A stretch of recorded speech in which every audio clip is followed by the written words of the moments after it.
11장에서 15장으로 넘어가면은 바로 스토리가 연결이 돼요. 그런데 중간에 이제 12, 13, 14장이 중간에 껴 있었다고 그랬죠. 그러면서 이제 11장에 일곱 번째 나팔을 불고 나서 카메라 앵글을 그대로 간 게 아니라 이제 역사의 세계로 다시 한번 돌아온 거예요.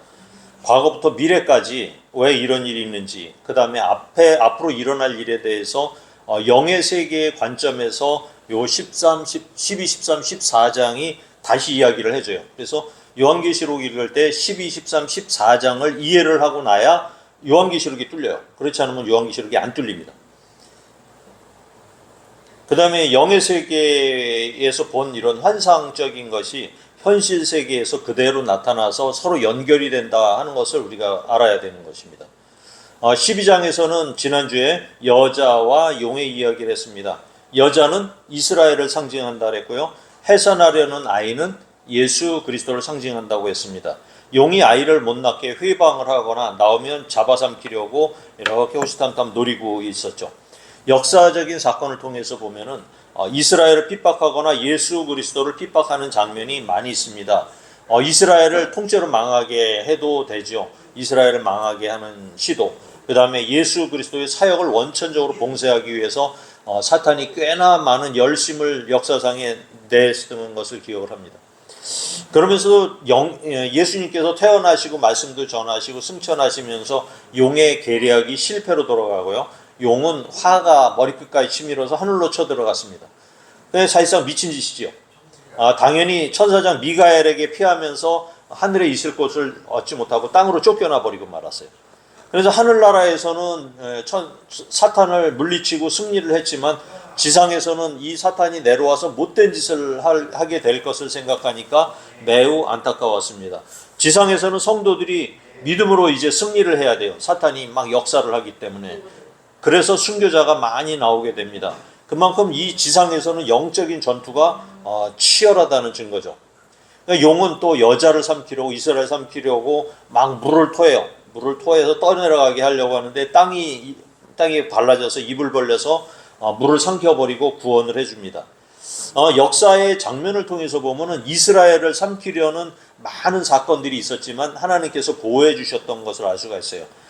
용도 자기의 운명이 마지막에 예수님이 재림하면 어떻게 될지를 아니까 성도들에 대해서 이제 혹독한 핍박을 할 것을 예고하고 있습니다.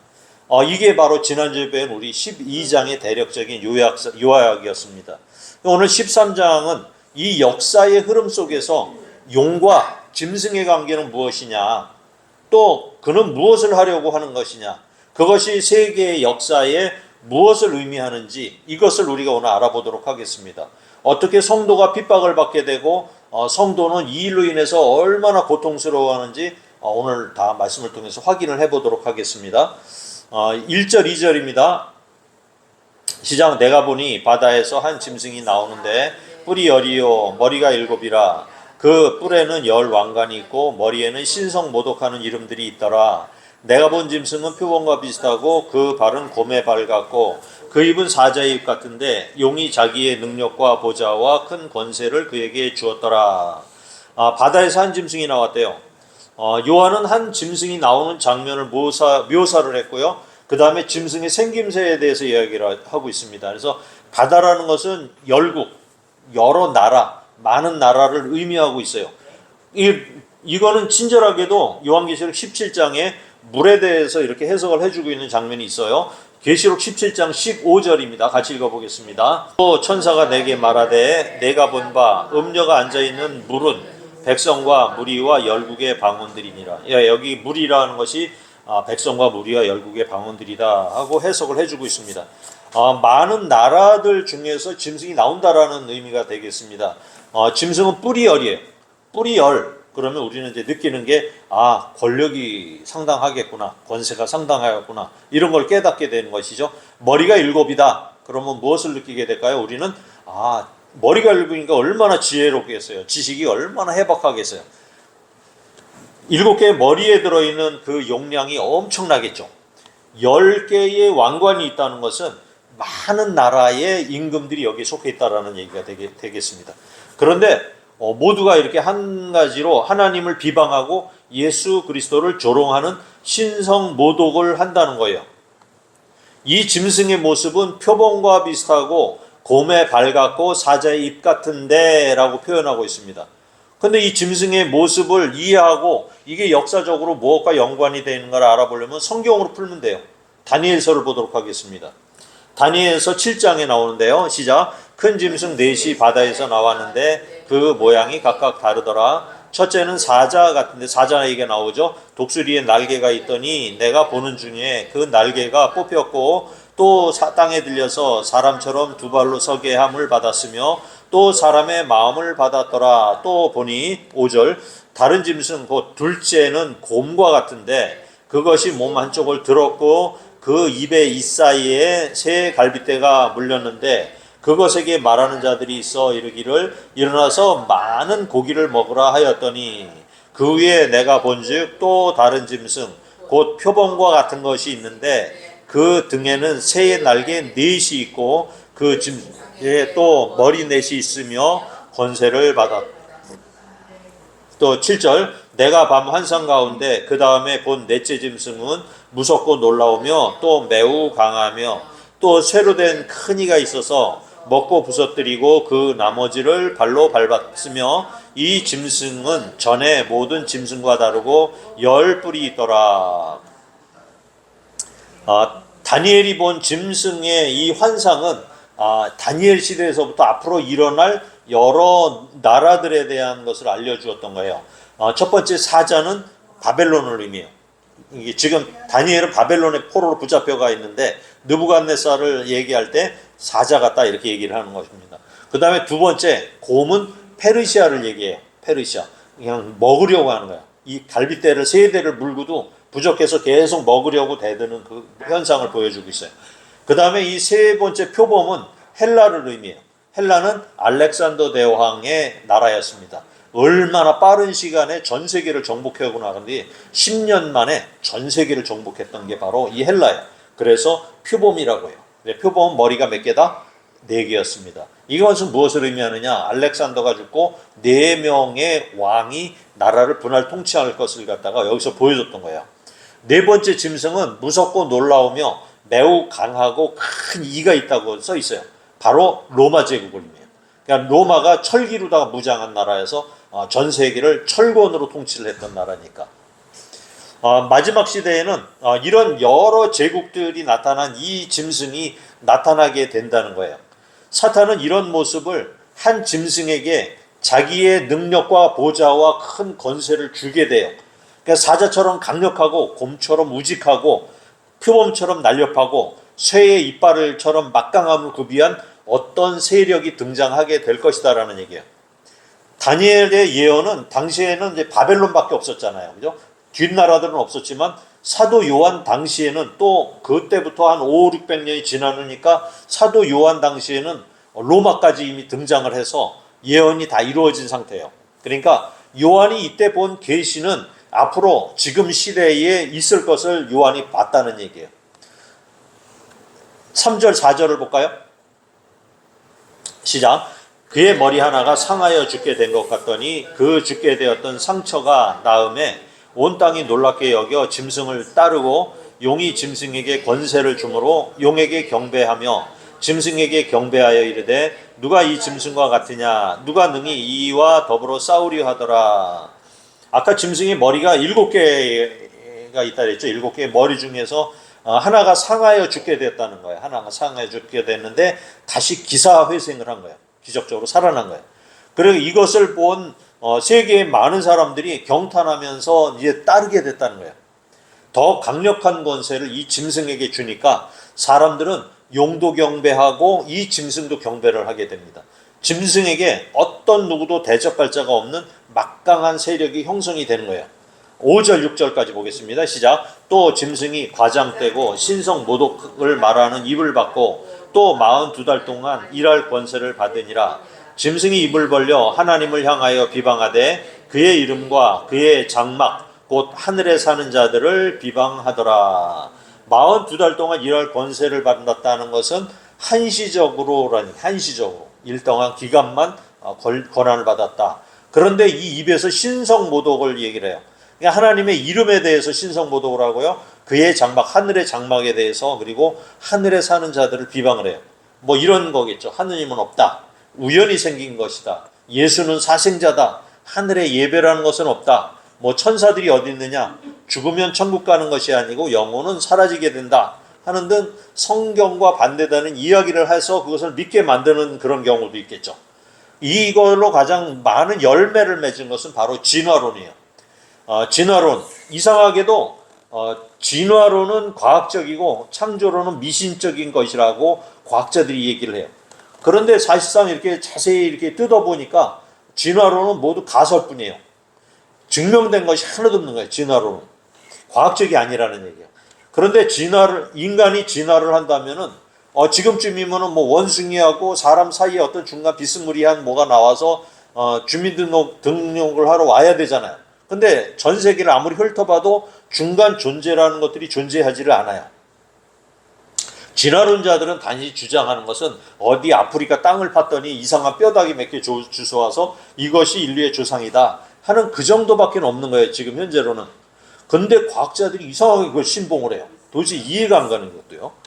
7, 8, 9절을 같이 읽어볼까요? 시작. 또 권세를 받아 승대들과 싸워 이기게 되고 각 족속과 백성과 방언과 나라를 다스리는 권세를 받았으니 죽임을 당한 어린 양의 생명책에 창세 이후로 이름이 기록되지 못하고 이 땅에 사는 자들은 다 그 짐승에게 경배하리라. 누구든지 귀가 있거든 들을지어다. 그러니까 이 짐승처럼 보이는 이 세력의 타겟은 모두가 성도들이에요. 그래서 성경을 믿는 사람들은 비과학적이다. 그 다음에 비합리적이다. 그래서 꼴통 취급을 받게 만들어서 하나님의 존재 자체를 부인하게 만들 거예요. 예수 믿는다는 이유로 많은 핍박을 하게 될 것이고요. 박해를 하고 죽이게 될 것입니다. 세상이 짐승에게 경배하는 것은 절을 한다. 이 짐승을 위해 산당이나 신당, 그러니까 그런 신전을 세우는 그런 것은 아닐 거예요. 예를 들면 이런 거를 우리가 한번 상상해 볼 수 있어요. 사람들이 이제 재판을 할 때 재판장이 멋대로 재판해요. 기분에 따라서, 자기 사상에 따라서.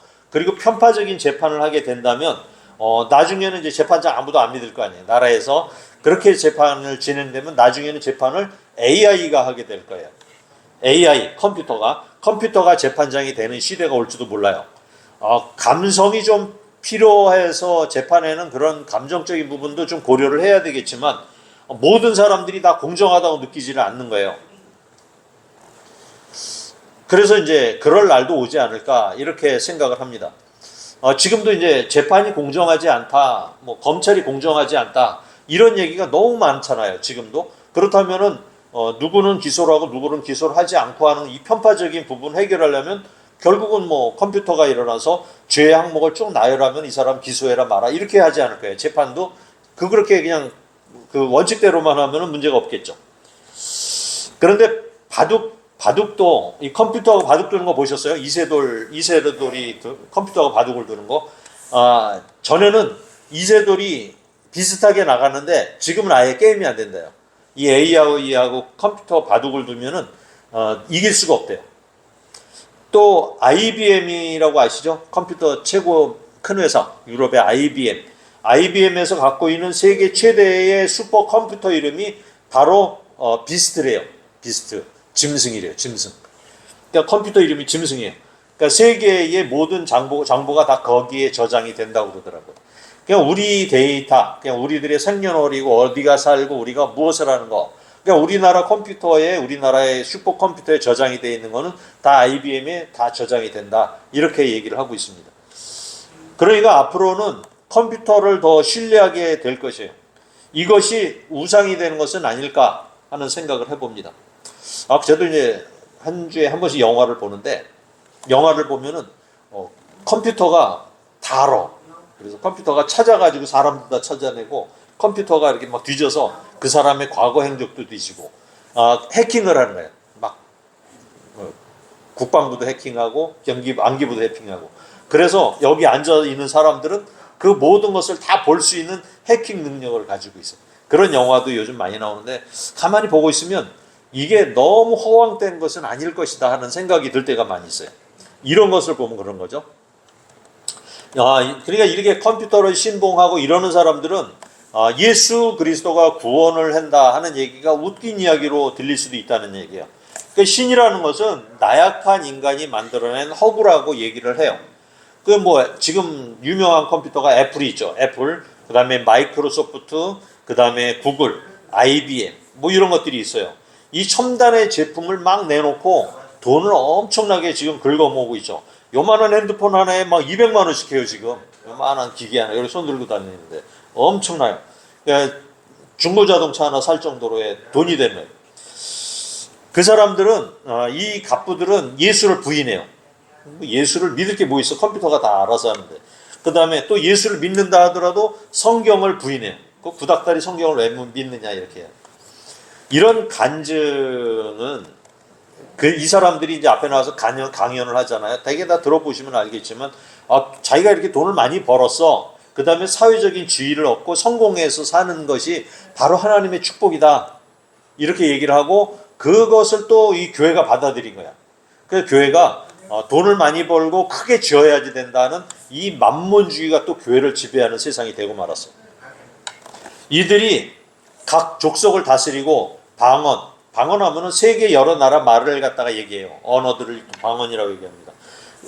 이게 언어들을 다 통합하게 만들고요. 각 나라 대통령들을 쥐었다 폈다 해요. 그러니까 다국적 기업이 대통령을 쥐었다 폈다 해요. 지금도. 세계를 움직이는 주체로 서게 돼요. 그 안 보이는 손이 분명히 존재를 하는 거예요. 핸드폰만 있으면 우리가 어느 나라 가서 의사소통이 자유로워요.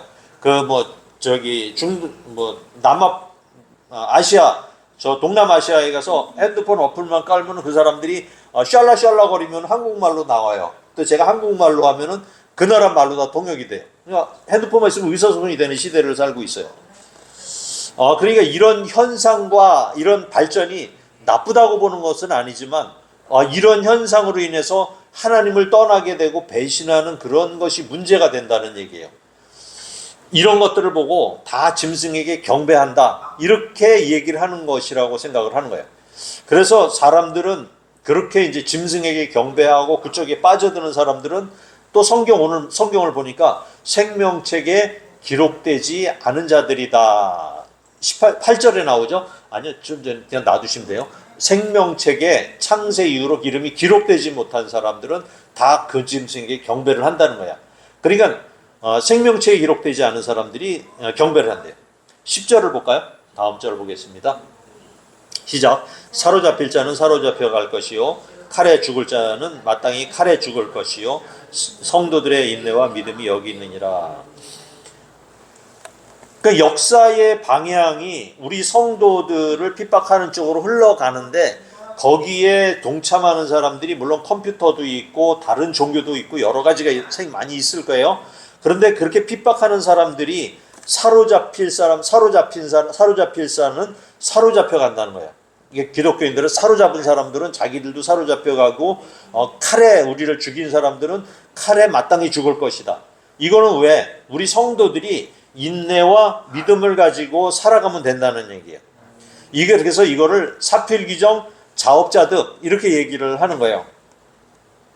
박해는 일정 기간 한시적으로 당하게 되니까 성도들은 이런 게 온다 하더라도 인내하고 믿음을 지켜라 라고 성경은 얘기를 하고 있는 겁니다. 11절 12절이에요. 시작. 내가 보매 또 다른 짐승이 땅에서 올라오니 어린 양같이 두 뿔이 있고 용처럼 말을 하더라. 그가 먼저 나온 짐승의 모든 권세를 그 앞에서 행하고 땅과 땅에 사는 자들을 처음 짐승에게 경배하게 하니 곧 죽게 되었던 상처가 나은 자니라. 먼저 짐승 원이 하나 올라왔죠. 바다에서. 그런데 이번에 이제 다른 짐승이 땅에서 올라와요. 이번에 땅에서. 근데 그 짐승을 보니까 어린 양처럼 생겼다는 거예요. 어린 양 하면 누구죠? 예수 그리스도를 상징하는. 이렇게 올라온 짐승이 어린 양이냐? 그게 아니에요. 짐승이 어린 양 흉내를 내는 거야. 변장한 거예요. 어린 양 흉내를 내는 거야. 말을 하는데 어떻게 얘기를 해요? 사탄의 말을 해요. 용처럼 말을 해요. 그러니까 이렇게 두 번째 짐승은 적그리스도를 이야기하는 거야. 이 짐승이 출처가 어디냐? 앞에 3절에서 읽었었죠.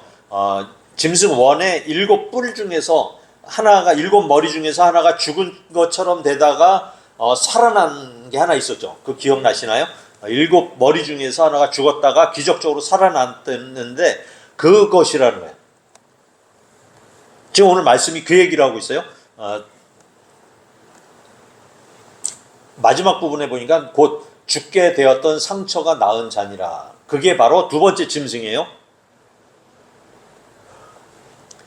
그래, 가만히 이제 역사를 한번 살펴봅시다. 역사를. 가톨릭 얘기를 좀 해야 되는데, 가톨릭이 교황이 너무 타락했어요. 교황의 역사를 보면 지저분해서 못 봐요. 심해요, 하여튼. 타락을 엄청나게 했어. 그런데 막 근친상간도 있고 막 우리가 입에 담을 수가 없을 정도로 교황의 집안은 타락을 한 거야.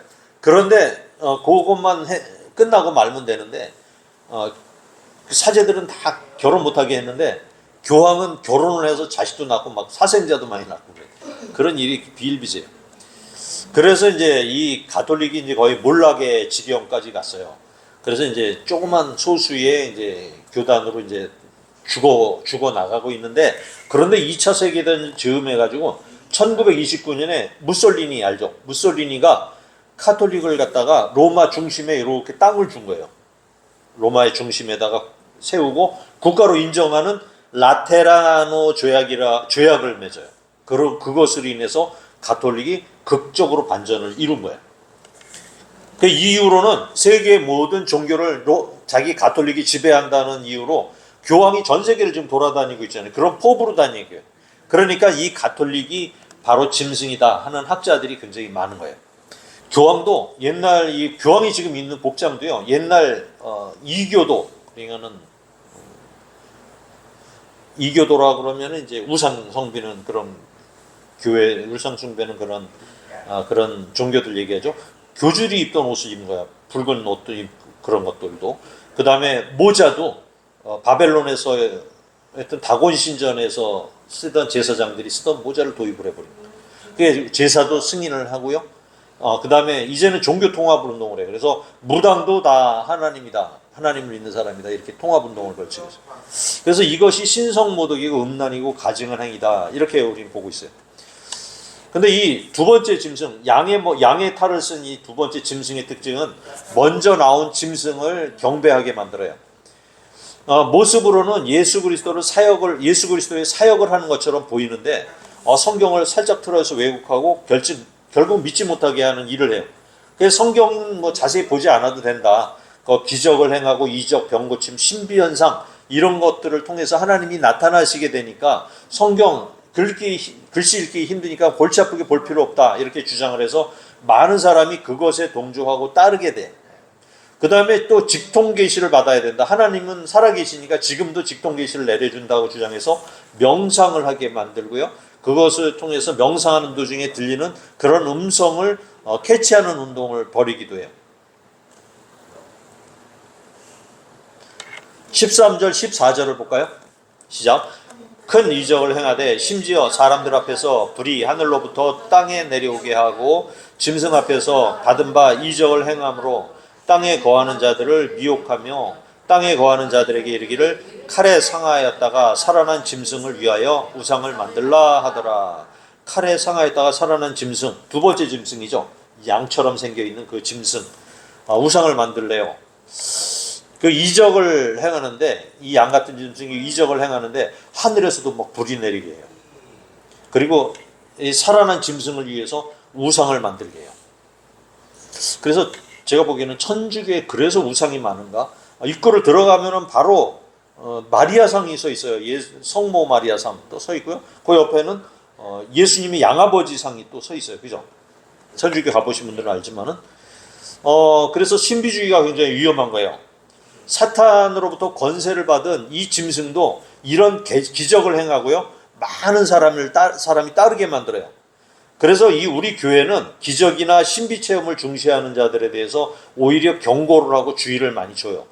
신비주의를 표방을 하고요. 축기 사역에 집중을 하는 교회, 말씀이 아니라 이런 거에 집중하는 교회들에 대해서는 교류를 금지시키고요. 그 다음에 접근을 금지시키고 강력하게 제재를 하고 있는 것입니다. 정통교도 교단에서는 다 그렇게 만들고 있어요. 15절입니다. 시작. 그가 권세를 받아 그 짐승의 우상에게 생기를 주어 그 짐승의 우상으로 말하게 하고 또 짐승의 우상에게 경배하지 아니하는 자는 몇이든지 다 죽이게 하더라.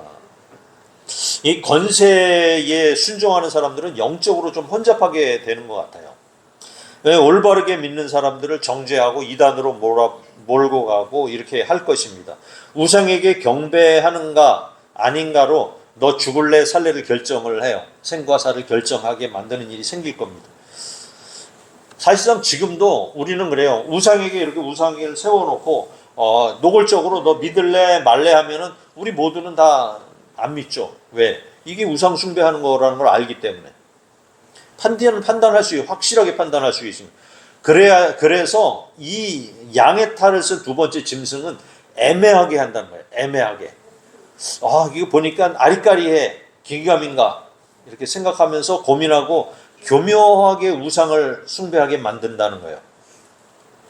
16절, 17절입니다. 시작. 그가 모든 자, 곧 작은 자나 큰 자나 부자나 가난한 자나 자유인이나 종들에게 그 오른손에나 이마에 표를 받게 하고 누구든지 이 표를 가진 자 외에는 매매를 못하게 하니 이 표는 곧 짐승의 이름이니 그 이름의 수라. 이 짐승이 흉내를 내는데 표를 받는 행위가 어디 나오는 거냐면 에스겔서에 나와요. 에스겔서에 보면은 천사가 예루살렘을 거리를 돌아다니면서 의인의 이마에 인을 쳐요. 표를 쫙 죽여서 나중에 이제 천사가 심판을 할 때 그 인을 친 사람들만 쏙 빼는 그런 장면이 나오거든요. 근데 이걸 흉내를 낸 거예요. 성경과 아주 매우 근접하게 교묘하게 모방을 한 거예요. 천재적이죠. 천재적. 그리고 사탄은 일상생활에 또 개입을 해요. 우리 교회에서 80년대, 70년대 교회를 다니신 분들은 기억을 하시겠지만 그때 666 사도 요한계시록을 해설하면서 666 하면은 신용카드가 처음 나오던 때거든요. 그때 신용카드를 받지 말라고 막 얘기를 한 적이 있어요. 신용코드는 바코드로 구성이 돼 있으니까 666이다 해서 이걸 받지 못하게 한 적이 있어. 교회 내에서도 찬반이 갈렸어요. 무슨 소리냐? 그거는 그냥 일상생활하는 거 아니다. 이거 666이다 해서 교회 내에서도 막 갈라졌었어요. 그래서 여기에 심취했던 교인들이 이제 한동안 신용카드 거부 운동을 한 적이 있었는데 지금 보면은 대부분 그분들은 다 갖고 있어요. 갖고 다녀요. 그 다음에 이제 칩 형태로 나왔어요. 지금도 신용카드에 보면은 황금색으로 칩 있는 거 보이시죠? 요 칩을 카드에 심어 놓기도 하고요. 그 다음에 이제 몸에 이렇게 심어 놓기도 해요. 그래서 물건을 사거나 할 때 지금 아주 쉬워졌어요. 그래서 어디 가든지 이 칩만 꽂으면은 자유롭게 키오스크라는 데서 결제가 가능하게 돼 있어요. 그리고 이제 사람 몸에다 심는 칩을 베리칩이라 해가지고 그것을 666이라고 했던 그런 적도 있었어요. 666이다. 아니라고 할 수는 없는데 그런 얘기를 했어요. 근데 지금 이 베리칩 혹시 아세요? 전부 다 베리칩이라는 얘기 들어보긴 하셨어요? 우리 감사님은 들어보셨어요? 못 들어보셨어요? 베리칩을 인터넷 치면 자세히 나와요. 그 베리칩을 어디다 쓰느냐 하면은 반려견 있잖아요. 반려견 여기 등에다 이렇게 주사기로다 이렇게 하는 거예요. 그게 베리칩이에요. 이걸 사람한테 주입하려고 한동안 했었어요. 법안으로 만들려고 많은 노력을 했는데 너무 반대가 심한 거예요. 교회에서는 안 된다. 그다음에 이 칩을 심은 사람들이 많이 있었는데 여기서 부작용이 나와서 여기서 암이 생기고 막 이러는 거예요. 사람 몸 육체와 다른 것이 들어오면 몸에서는 백혈구가 작동을 하게 돼 있거든요. 그러니까 여기가 붓고 피나고 막 이러는 일들이 생겨서 대부분 이게 적응이 안 돼서 못하고 말하는데 지금 반려동물들한테 심어주고요. 그 다음에 이제 양로원에서 이제 양로병원 이런 데 있는 노인분들, 양로원 이런 데 있는 노인분들한테 건강 상태를 체크하기 위해서 이제 여기다 칩을 심는 경우가 지금도 있습니다. 그러다 보니까 이 교회에서 이것이 666이다 이렇게 얘기를 하면은 세상 사람들은 교회를 신뢰하지 않나 버린 거예요. 그냥 신용카드에 때 문제가 생겼지, 그다음에 베리칩 때 문제가 생기지, 그다음에 칩에 문제가 생기지 막 이러니까 교인들조차도 아이 무슨 그런 소리냐 하면서 이상하게 이제 흘러버린 거예요. 교회에서 뭘 얘기하면 잘 안 들어요. 교회에서 이제 어설프게 반대를 하고 성경을 해석을 하다 보니까 권위가 떨어져서 이거 교회에서 얘기하는 것을 믿는 사람도 점점 줄어들어 버린 거예요. 마치 양치기 소년과 같은 그런 일이 발생을 한 거예요, 교회에서. 근데 이 사탄의 이 계략에 대해서 반대를 하고 밝혀내는 건 교회밖에 없잖아요. 이게 사탄의 머리가 7개. 신학 박사들보다 머리가 7배는 더 앞서가고 있는 거예요. 이렇게 666에 대한 관심을 이제 무디게 하는 거예요. 그래서 잊혀지게 한 후에 어느 순간인가 빵 터트리게 될 것이다. 지금도 만약에 바코드를 이마에다 이렇게 해서 그리고 다니라면 누가 그걸 그리고 다니겠어요? 보기 싫으니까. 그런데 표시가 안 나는 어떤 방법이 나오겠죠. 이마에 받는다고 그랬으니까. 오른손 여기나 이마에 받게 한다고 분명히 얘기가 돼 있으니까 그런 방법은 또 비슷하게 나올 것 같아요. 지금 많은 진전이 있어요. 이마에 안 보이는 코드를 싹 찍어 놓으면은 멀쩡해요. 정상적이에요. 아무런 문제가 없어요. 그걸 찍으면은 돈이나 신용카드가 이제 필요 없는 거예요. 카드 들고 다니는 아무런 이유가 없어. 그리고 또 마트에서 물건을 탁 들고 봉지에 들고 이렇게 쓱 지나가면은 자동으로 봉지 속에 있는 거 다 스캔하고 이마를 스캔해서 자동으로 결제를 하고 결제가 되는 시스템이 지금 나왔어. 근데 이런 시스템이 어떤 과정을 거쳐서 교회를 핍박하고 성도들에게 이제 주님을 부인하게 만드는지 우리가 좀 눈여겨볼 필요성이 있어요. 오늘 13장에 나타난 존재는 용, 짐승 하나, 짐승 둘, 이게 투였죠. 용이 권세를 주고 짐승 1이 받고 죽을 뻔한 머리가 짐승 2로 등장하고 짐승 2는 용과 짐승 1을 경배하도록 기적을 막 행하고 인간의 삶 속에 666이 자동적으로 스며들도록 그렇게 만들어요. 가만히 보고 있으면 삼위일체를 흉내내는 것을 알 수가 있어요. 우리가 성부, 성자, 성령을 삼위일체를 믿듯이 악의 세력은 용과 짐승 1, 짐승 2를 악의 삼위일체로 믿게 만드는데 성경을 제대로 모르고 배우지 못한 성도들은 완전히 이제 헷갈리게 되는 거예요. 여호와의 증인, 몰몬교, 안식일교회, 통일교, 신천지, 하나님의 교회, 이단 교회들의 말을 들으면 맞는 것도 같고 진리 같으니까 넘어가겠죠. 왜 기독교인들이 넘어가겠습니까? 하물며 삶 속에서 진리를 살짝 틀고 성경을 살짝 틀어버리면은 성경을 좀 어중간하게 아는 사람들은 모두 넘어갈 수밖에 없는 상황이 될 거예요. 더군다나 여기에 영의 문제가 개입을 하면 이상하게 사람들은 헷가다 헬렐레 하고 넘어가 버리더라고요. 웬만한 성도들은 지금 여러분들한테 만약에 신천지에 강사가 와서 이렇게 요한계시록을 강의를 하게 되면은 설교를 하게 되면은 무슨 그따위 설교가 있어 이렇게 얘기를 할 거예요. 우리는 알기 때문에.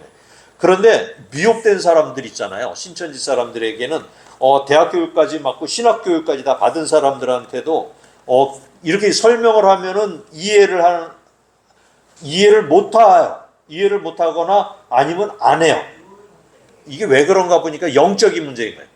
악령이 이렇게 개입을 하게 되면은 진리가 들어가도 받아들이질 못하는 그런 일이 생겨요. 이건 다 생명책에 기록되지 못한 사람들은 다 짐승에게 경배하게 되어 있기 때문에 그런 거예요. 사탄은 머리가 7이고 짐승도 머리가 7이죠. 그 다음에 다른 짐승은 양의 머리를 갖고 있죠. 총 합하면 몇 개요? 15마리, 15개의 머리를 갖고 있어요. 그냥 우리 머리 좋은 사람들 한 사람만 해도 막 아인슈타인 같은 사람들 이렇게 엄청나잖아요. 그런데 이런 머리를 15개를 갖고 있는 거야. 악의 세력이. 슈퍼컴퓨터가 생각나지 않으세요? 이렇게 많은 머리로 세상에 엄청나게 많은 종교를 만들어내고요. 학설을 만들고 이단을 만들어내고 신학을 혼잡하게 만드는 일을 해내는 거예요. 짐승이 일을 한다는 거예요. 이 세력이 어떻게 되는지는 정확하게 실체가 보이지는 않지만 가톨릭일 수도 있고 다국적 기업일 수도 있고 아니면 그 뒤를 움직이는 어떠한 세력이 있을 수 있다는 거예요. 우리는 이것을 다 분별할 수도 없고 판단을 하기는 참 어려워요. 지금 현재 우리의 실력으로 봐서는. 그런데 분명 주님께서는 말씀을 주셨어요. 말씀을 통해서 어떤 것은 해석이 안 되는 것들도 있고요. 또 어떤 것은 명백하게 해석을 할 수 있는 것들도 있는 거예요. 그래서 성경은 창세기부터 계시록까지 하나로 다 이어지는 거예요. 창세기 얘기가 지금 요한계시록에 나오잖아요. 그러니까 하나로 이어지기 때문에 성경에 나오는 어려운 이야기는 사람의 생각을 풀면 안 되고요. 반드시 성경을 성경으로 풀어야 한다는 거예요. 그게 맞다는 얘기예요. 18절을 볼까요? 18절 시작. 지혜가 여기 있으니 청명한 자는 그 짐승의 수를 세어보라. 그것은 사람의 수니 그의 수는 666이라. 이 사탄 마귀가 그 좋은 머리로 플라스틱 카드를 666이다 이렇게 만들었겠습니까? 그렇지 않았겠죠, 당연히. 우리가 아무리 의심 없이 받아들일 수 있는 방법, 우리가 아무런 의심 없이 받아들일 수 있는 어떤 방법으로 결국 짐승의 표를 받게 할 것입니다. 그래서 우리는 잘 분별해야 돼요. 잘이라는 얘기밖에 할 수가 없는 거예요. 구원을 받기로 작정되고 예정되어 있는 성도는 에스겔서에 나오는 것 같이 성령의 인치심을 받을 거예요. 예정된 성도는 짐승에게 경배를 하지 않게 돼요. 이거는 우리의 노력과 의지로 되는 일이 아니에요. 우리 속에 계시는 성령님께서 분명히 이 일을 해내실 것입니다. 우리는 예수 그리스도의 신실하심을 믿고 성령께서 주시는 음성에 귀를 기울여 말세를 잘 인내하고 믿음을 잃지 마시기를 축원드립니다. 아멘.